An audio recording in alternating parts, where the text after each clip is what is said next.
Oke, baik. Assalamualaikum warahmatullahi wabarakatuh. Selamat siang, salam sejahtera bagi kita semua. Mohon maaf, saya masih di luar kota ya, masih 2 hari di kota baru. Jadi saya sekali lagi kuliah kita daring ya. Terus saya rekam dengan video dan silakan Anda simak. Kemudian Anda silakan absen di portal akademik ya.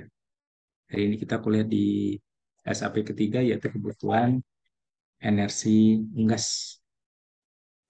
Baik ya. Kadar energi bahan makanan. Kita masuk dulu ya. Oke, kebutuhan energi unggas masuk ke kadar energi bahan makanan. Jadi energi itu berasal dari bahasa Yunani, en artinya di dalam dan ergon artinya kerja. Jadi energi yang membuat ternak kemudian sanggup melakukan aktivitas dan proses produksi lainnya itu kemudian disebut dengan energi. Nah, semua bentuk energi itu akan diubah menjadi panas. Jadi, segala sesuatu yang terkait dengan energi, yang ada hubungannya dengan proses-proses tubuh, kemudian dinyatakan sebagai unit panas atau kalori. Ya. Di mana yang disebut dengan kalori adalah jumlah panas yang dibutuhkan untuk menaikkan suhu 1 gram dari air itu 1 derajat Celcius. Artinya dari 14,5 derajat Celcius sampai 15,5 derajat Celcius. Ya, itu yang kemudian dikaji di awal penentuan penaikan suhu dari eh, kalori yang ditentukan gitu ya. Kemudian ada penyetaraan terkait dengan konversi ya. Yang disebut dengan 1 kilokalori adalah 1.000 kalori. Ya. Kemudian 1 megakalori itu 1.000 kilokalori.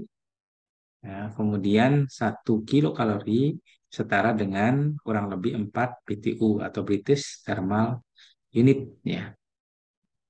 Kemudian penentuan nilai energi. Jadi untuk unggas nilai energi itu tersendiri gitu ya. Tetapi nanti kita bahas terkait dengan keseluruhan di dalam penentuan nilai energi. Ya, energi yang diperoleh dari bahan makanan itu kita sebut dengan energi bruto. Ya, energi bruto ini yang kemudian dikurangi dengan energi yang berasal dari feses ya. Kemudian disebut dengan energi dapat dicerna. Ya, pengurangan energi dapat dicerna oleh energi urin itu kemudian menghasilkan energi metabolis atau metabolisable energi. Ini yang kemudian digunakan sebagai pendekatan energi untuk kebutuhan energi di unggas. Karena kalau untuk unggas itu feses dan urin itu tercampur yang kita sebut dengan ekskreta. Oleh karena itu penentuan energinya dari apa yang kemudian dilakukan dari kotoran itu kemudian urin dan feses karena bersatu itu dihitung bersama. Jadi kemudian langsung masuk ke energi metabolis. Ya. Tidak ada energi yang dapat dicerna. Ya. Ya, jadi langsung ke energi metabolis pendekatannya. Kemudian energi metabolis yang kemudian dikurangi oleh panas metabolisme zat makanan, ya disebut dengan panas bahang, itu kemudian menjadi energi neto.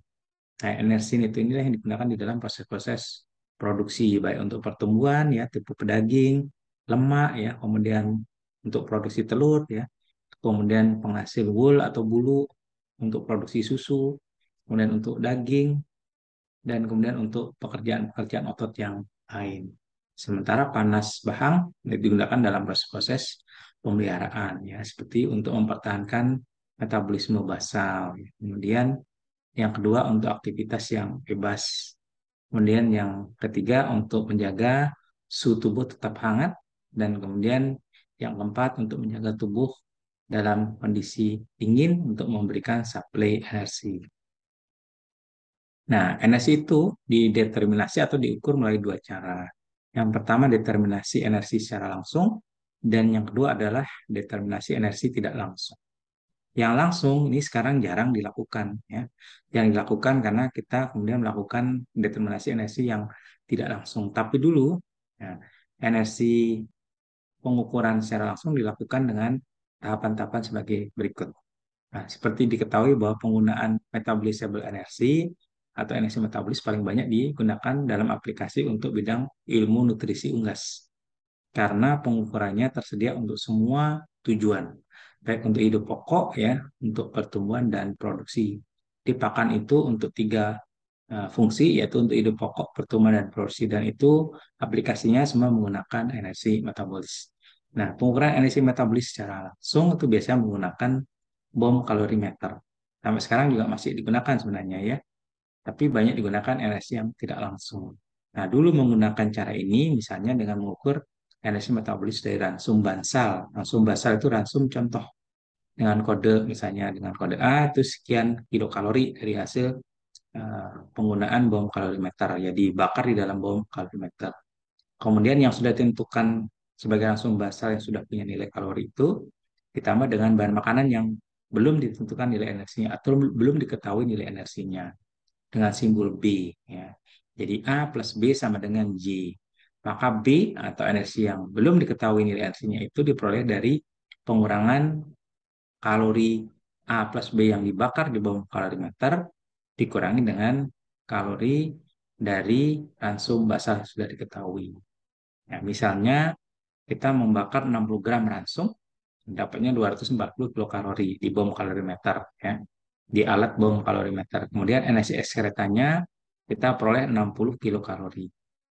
Ya, maka energi ransum adalah 240 ya dari konsumsi ya, gram konsumsi dari konsumsi ransum, dari ransum dikurangi dengan 60 yang keluar di ekskreta sama dengan 180 kilokalori. Nah, karena yang digunakan dalam proses pembakaran adalah 60 gram, maka per gram ransum itu adalah 180 dibagi 60. Jadi per gram ransum A, contoh, atau ransum contoh itu adalah 180 dibagi 60, jadi 3 kilokalori per kilogram. Nah, itu kemudian disimbolkan dengan nilai A, sebanyak 3 kilokalori per kilogram. Ya, dengan diketahui contoh di ransum A, kemudian B-nya untuk makanan ujinya kemudian ditentukan dengan cara mencampur tadi dan dibakar di bom kalorimeter. Ya, hasilnya misalnya C. Jadi kemudian B, makanan uji yang belum diketahui itu diperoleh dengan cara pengurangan nilai kalori dari C, ya, dari campuran A dan B yang dibakar, dan kemudian dikurangi dengan energi metabolis dari kalori dari eh, bahan contoh A yang kemudian sudah diketahui sebanyak 3 kilo kalori. Jadi energi dari bahan uji atau bahan makanan uji atau B adalah 5 kurang 3 sama dengan 2 kilokalori. Nah, itu contoh yang dulu dilakukan. Yang tidak langsung kemudian bisa menggunakan perhitungan dengan protein dapat dicerna, penjumlahan dari protein dapat dicerna, lemak dapat dicerna, beta N dapat dicerna, serat kasar dapat dicerna dari contoh langsung asal. Ekivalensi energi yang cocok untuk kelompok zat makanan ini kemudian digunakan untuk menghitung energi yang ditimbulkan oleh zat-zat makanan yang dapat dicerna. Dan itu disebut dengan pengganda persen atau percentage multiplier. Ini digunakan untuk menghitung metabolisable energi dari bahan makanan. Ya, tetapi harus diketahui komposisi kecernaan atau daya cernanya. Biasanya ada nanti kalau dalam contoh soal itu sudah diberikan ya komposisi kecernaan. Caranya yang pertama dengan mengkalikan atau mengalihkan secara sekaligus tiga komponen. Yang pertama koefisien daya cerna dari bahan makanan tersebut, energi metabolis per gram bahan makanan atau zat makanan dapat dicerna ya. Ini dilihat dari tabel, nanti ada tabelnya. Dan yang ketiga, banyaknya gram dalam satu pol. Atau bisa juga banyaknya gram dalam 1 kilogram. Kemudian semuanya itu dibagi dengan 100 kali 100 atau 10.000. Jadi nomor 1, 2, dan 3 itu dikalikan secara bersama-sama. Ya. Kemudian setelah itu ditambahkan dengan serat kasar. Untuk serat kasar perhitungannya berbeda. Seperti rumus di bawah ini. Ya. Jadi untuk serat kasar itu tersendiri sama dengan serat kasar dapat dicerna ya, dalam gram dikalikan 4,2 kilokalori. Ya, serat kasar dapat dicerna nanti diperoleh dari perhitungan yang 4,2 pengalinya ini sudah merupakan rumus. Kemudian dikurangi dengan serat kasar tidak dapat dicerna itu diperoleh dari 100% dikurangi dengan serat kasar dapat dicerna. Kalau serat kasar dapat dicerna yang 20, berarti yang tidak dapat dicerna adalah 100% dikurangi 20%, jadi 80% itu serat kasar tidak dapat dicerna, kemudian dikalikan dengan 0,34 kilokalori. 0,34 juga sudah baku, jadi tidak bisa dikutak-atik dan semuanya nanti dikalikan sama. Jadi 4,2 dan 0,34 ya pengalinya itu adalah baku. Ini contoh kasusnya untuk menentukan misalnya energi metabolis dari jagung. Nah, kita sudah punya tabel nih. Tabel dari zat makanan berupa proteinnya, dari jagung, lemak, dan beta N. Nah, prosen di dalam ransupnya, komposisi atau formulanya, ya prosen maksud saya prosen eh, zat protein, nah, zat makanan protein, lemak, dan BTN itu kemudian sudah ditentukan dari analisis proksimal. Proteinnya ada 9%, lemaknya 3,9%, BTN-nya 71,8%, dan serat kasarnya 2%. Nah, ini yang kemudian saya sampaikan koefisien daya cerna yang sebelah kanan ini. Nah, ini diperoleh dari eh, apa namanya perhitungan yang kemudian sudah diteliti oleh ahlinya. Jadi biasanya ini sudah ditentukan koefisien daya cernanya untuk protein ternyata 79%. Lemak itu lebih tinggi 88% dan kemudian beta N 90%. Sementara serat kasar hanya 6% daya cernanya.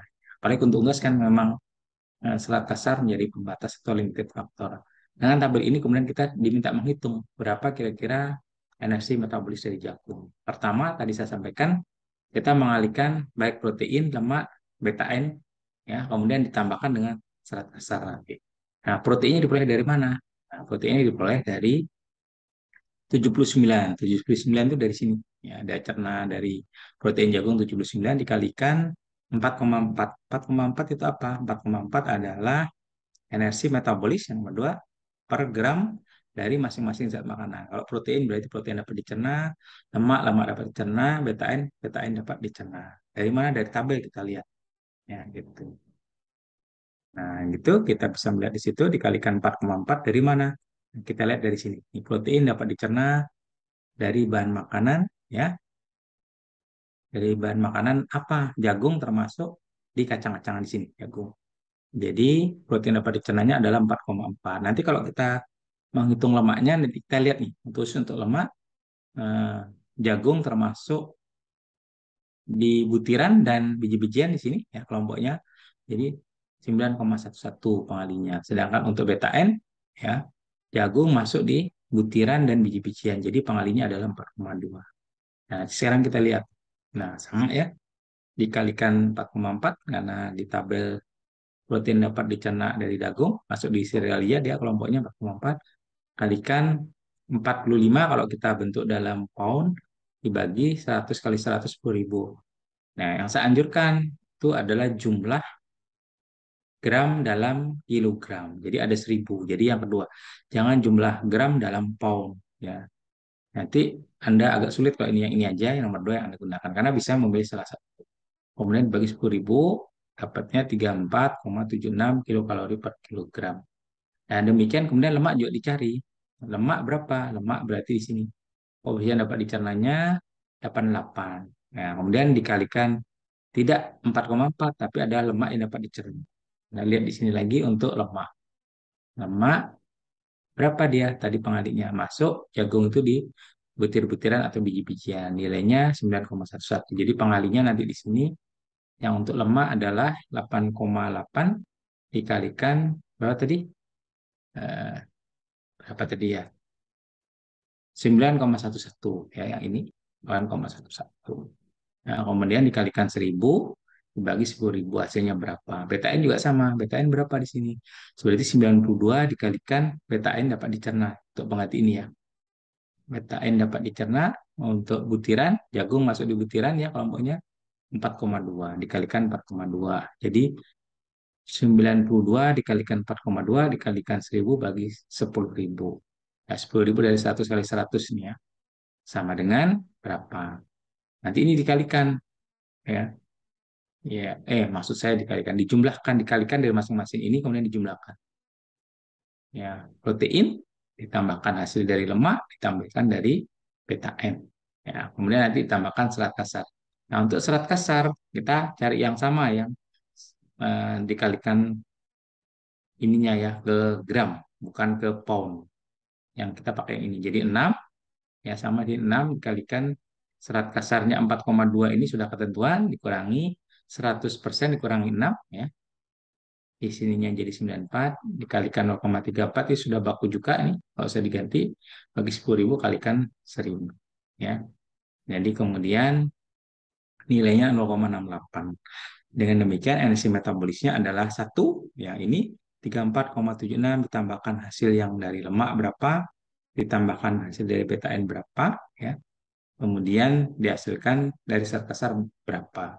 Nah, tetapi di metabolis energi ini kemudian satu ini itu nanti dikalikan dulu dengan persen zat makanannya. Jadi misalnya ini contoh yang saya sampaikan untuk protein, ya proteinnya misalnya 34,76, kemudian ini dikalikan dengan zat makanan dalam bahan makanan atau hasil analisis proximatnya. Jadi 34,76 dikalikan dengan 9%. Kemudian ditambahkan dalam kurung hasilnya yang lemak, nanti dikalikan 3,9%. Jadi 0,039 yang dipersenkan. Tambah lagi dengan hasilnya beta N, dikalikan 71,8% atau 0,718. Dan ditambahkan dengan min 0,68, dikalikan persen analisis proximat atau uji proximatnya, dia 2% untuk seratnya. Nilainya berapa? Nanti nilainya harus 3398,4. Kalau nilainya Anda dapat ini, ya nanti Anda coba akan benar atau betul perhitungannya Anda buat. Jadi itu yang kemudian kita peroleh untuk mendapatkan determinasi secara tidak langsung melalui pengganda persen atau percentage multiplier. Nah, sekarang kita masuk sumber energi. Dari mana sih sumber energi untuk unggas? Yang jelas selulosa dan lignin bukan merupakan sumber energi. Hemiselulosa ya, dalam kondisi yang terbatas dapat dicerna sedikit oleh ayam dan digunakan sebagai sumber energi sampai pada tingkatan hemiselulosa. Sedikit bisa dicerna, yaitu berupa pentosan, silan, dan poliglucuronat. Tapi selulosa dan lignin itu bukan sumber energi, tapi untuk ruminansia dia merupakan energi. Di unggas bukan. Nah, kalau begitu sumber energi untuk unggas apa saja? Nah, yang pertama adalah pati, ya. Yang kedua oligosakarida dan yang ketiga adalah monosakarida. Untuk pati itu merupakan polimer glukosa banyak terdapat pada butiran dan biji-bijian, termasuk juga umbi-umbian. Ya, untuk pati. Sedangkan oligosakarida yang penting atau yang terpenting itu adalah yang dalam bentuk disakarida. Disakarida maksud saya kemudian sukrosa dan maltosa. Sedangkan yang monosakarida itu yang penting adalah glukosa, fruktosa, galaktosa, dan malosa. Nah, energi dari metabolisme karbohidrat kemudian seperti apa? Nah, ini digunakan sebagian besar oleh hewan untuk keaktifan atau aktivitas dalam pelaksanaan reaksi-reaksi kimia yang membantu dalam proses metabolisme, termasuk pertumbuhan dan proses-proses hidup dari si ternak. Asalnya dari mana energi tersebut? Energi tersebut berasal dari persenyawaan fosfat berenergi tinggi atau ATP, adenosin trifosfat atau adenosin uh, trifosfat yang kita kenal untuk ATP. ATP ini dibentuk dari 1 mol asam fosfat ditambah 1 mol ADP, adenosin duifosfat. Kalau bergabung dia menjadi ATP. Ya, penyatuannya ini memerlukan energi sekitar 8 kilokalori per mol. Jadi juga perlu energi dalam proses pembentukan ATP ini. Nah, kebutuhan energi unggas. Sebagian besar energi dipakai untuk mencukupi 3 kebutuhan, yaitu hidup pokok atau HP, pertumbuhan, dan produksi. Ya. Jadi nanti energi itu dipakai untuk mencukupi 3 kebutuhan itu, hidup pokok, pertumbuhan, dan produksi. Khusus untuk hidup pokok, yang kebutuhan yang dipergunakan untuk hidup pokok itu terbagi menjadi 2. Itu metabolisme basal dan aktivitas normal. Nah, sekarang kita menghitung energi hidup pokok. Kemudian nanti pertumbuhan dan produksi. Untuk hidup pokok ada 2 tadi saya sampaikan, digunakan untuk kebutuhan metabolisme basal dan kedua aktivitas normal. Nah, untuk menghitung kebutuhan metabolisme basal adalah energi minimum yang diperlukan hewan pada saat istirahat atau berpuasa, yang sangat minim terhadap kebutuhan energi. Ya, tentunya dalam kondisi lingkungan yang dianggap optimal. Mencarinya adalah berdasarkan rumus ENM atau energi neto maintenance, M ini kecil maintenance, energi neto maintenance sama dengan 82% energi metabolis maintenance. Ya. Energi neto maintenance itu sama dengan 83 kali bobot badan dalam satuan kilogram pangkat 0,75. Jadi nanti dipangkatkan dulu bobot itu, baru kemudian dikalikan 83.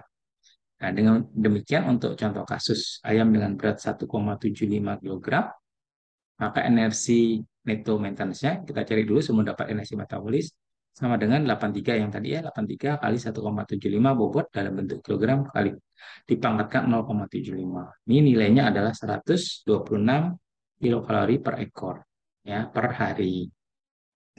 Karena ini sudah dapat energi neto maintenance, maka energi maintenance-nya sama dengan pakai rumus yang pertama, ENM sama dengan 80% EMM. Maka kalau EMN-nya dapat ya, ENM-nya dapat, maka EM sama dengan ENM dibagi 82%. Jadi 1,26 bagi 0,82.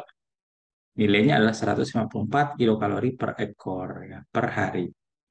Dengan dasar energi metabolis yang dapat, kita dapat mencari kebutuhan yang kedua, yaitu aktivitas yang normal. Aktivitas yang normal itu kebutuhannya adalah kalau dia dalam kondisi yang normal menggunakan kandang postal atau liter, maka kemudian kebutuhan energi metabolis metabolis atau energi metabolisnya itu dikalikan 50% dari yang sudah dapat di yang pertama tadi, yang ini.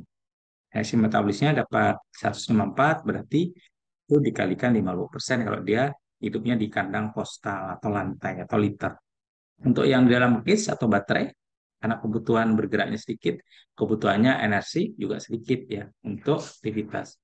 Jadi nilai yang tadi yang 154 kilokalori per ekor per hari itu dikalikan hanya 37%. Dikali dengan 30% kalau dia hidup di case. Itu hidup pokok sudah dapat ya untuk metabolisme basal dan aktivitas yang normal. Sedangkan yang kebutuhan kedua ya untuk energi kan di pokok pertumbuhan dan produksi. Yang pertumbuhan itu kemudian diperolehnya adalah bahwa kira-kira kebutuhan per gram setiap pertambahan bobot. Jadi kalau tunggas itu tumbuh, setiap gram pertambahan bobotnya, setiap 1 gram pertambahan itu memerlukan kira-kira 1,5 sampai 3 kilokalori per gram. Jadi nanti pada saat kemudian dia tumbuh dikurangi dengan bobot awal, misalnya bobot di ujinya atau bobot mulai dia melakukan pengamatan, bobot awal sebelum perlakuan ya, belum diuji. Nah, nanti pertambahan bobotnya itu dikalikan bisa 1,5 sampai 3. Anda pakai yang minimal 1,5 atau pakai yang 3 yang maksimal atau di tengah-tengah misalnya dengan 2,25 atau 2 seperti itu. Nah, nanti itu dapatnya berapa ya seperti itu. Kemudian setelah itu ditambahkan dengan energi produksi telur dengan asumsi bahwa memerlukan 86 kilokalori setiap 1 butir telur yang dihasilkan per hari. Jadi kalau hitung per hari, kebutuhan metabolis per hari, maka ditambahkan 86. Dengan yang ini diperolehnya yang energi pertumbuhan dilihat dari sini. Nah, tadi kan bobotnya 1,75. 1,75 ini kalau nanti dikurangi dengan DOC-nya ya atau dikurangi pada saat dia mulai dilakukan kajian misalnya 1,5 berarti 1,75 dikurangi 1,5. Nah, nanti kelebihan atau PBB-nya itu yang kemudian dikalikan dengan ini ya, dikalikan dengan eh, 1,5 atau dikalikan maksimal dengan 3. Nanti dari kebutuhan hidup pokok ya, metabolisme basal dan aktivitas berapa ditambahkan lagi untuk energi pertumbuhan dan ditambah lagi untuk energi produksi telur kalau dia masuk di fase produksi. Kalau pertumbuhannya rendah Pak, karena kan ini masuk fase produksi tidak apa-apa. Karena di fase produksi pertama antara 22 minggu sampai 42 minggu itu dia masih bisa bertumbuh antara 4,5 500 gram hingga 0,5 kilo berarti ya. Tapi masuk di fase produksi kedua 42 sampai 72 dia udah agak relatif stabil ya. Jadi nanti kebutuhannya energi pertumbuhan yang digunakan untuk energi akan semakin tinggi pada setiap masih fase di pertama. Permasalahan apa yang kemudian terkait dengan energi pada unggas? Gejala yang muncul, yang pertama kalau dia defisiensi energi. Gejala-gejala atau indikasi yang muncul biasanya konsumsi ransumnya meningkat. Nah, karena dia akan perlu ransum yang jumlahnya lebih besar untuk memenuhi kebutuhan energi. Kalau energi dalam ransumnya rendah atau kurang. Ya, karena itu di daerah tropis dibatasi minimal harus 2.600 ya, kilokalori per kilogram untuk ransum yang diberikan ke unggas. Sedangkan untuk daerah sejuk atau sedang itu paling rendah 2.400. Di Indonesia rata-rata energi untuk produksi telur itu 2.800. Jadi sebenarnya cukup 2.800 sampai 2.850 kilokalori per kilogram. Nah, gejala yang muncul akibat defisiensi yang pertama, glikogen akan digunakan dulu atau dipecah untuk memenuhi kebutuhan itu. Kalau itu nggak cukup, kemudian yang kedua, cadangan lemaknya juga akan dikeluarkan atau dipecah untuk dijadikan sumber energi. Kalau itu pun nggak cukup, maka kemudian jaringan protein dari daging itu juga akan dipecah, yang dipertahankan untuk mempertahankan gula darah yang normal sehingga ada kecenderungan ternak semakin kurus. Itu ciri yang pertama kalau defisit energi. Kalau kelebihan energi, maka yang pertama gejalanya adalah perlemakannya bertambah atau timbul perlemakan. Kemudian terjadi penurunan pertumbuhan karena ketidakseimbangan. Biasanya harus rasio protein dan energi itu harus seimbang. Ya, kalau ini akan menjadi tidak seimbang pada saat dia kelebihan energinya.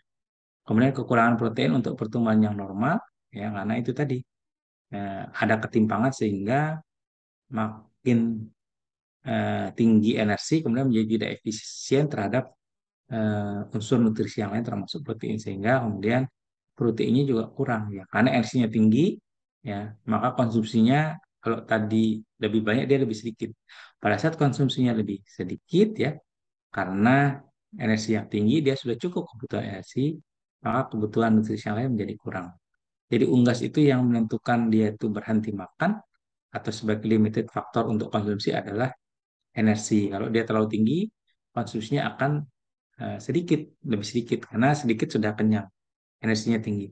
Tapi kalau kurang, dia akan lebih banyak. Ya, pada saat energi sudah tercukupi, apakah dia lebih sedikit karena energi yang tinggi atau lebih banyak karena energi yang rendah dia langsung, maka kemudian dia berhenti. Jadi langsung masuk ke otak kemudian meminta untuk berhenti dan dia akan berhenti. Berbeda dengan manusia, masih bisa terus dia sampai sakit misalnya perutnya karena sayang ada makanan yang enak. Kalau di hewan secara otomatis dia akan berhenti. Ya, bahwa lemak langsung di atas 10% akan menyebabkan toksik. Jadi kemudian kalau kita menggunakan tambahan lemak tertentu dari limbah dan sebagainya ya, yang digunakan untuk penambahan energi di ayam, maka tidak boleh melebihi 10%.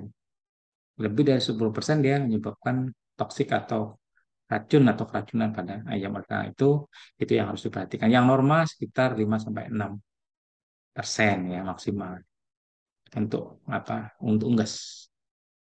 Baik, itu yang bisa kita sampaikan. Ya, terima kasih karena sudah eh, mengikuti program kita yang kedua, ya, dilakukan secara tidak langsung. Ya, silakan nanti kalau ada pertanyaan kita di kuliah berikutnya akan kita diskusikan untuk hal yang belum jelas. Ya, mohon maaf karena saya tidak bisa bertemu langsung. Terima kasih. Saya tutup program kita dengan ucapan Assalamualaikum warahmatullahi wabarakatuh. Terima kasih.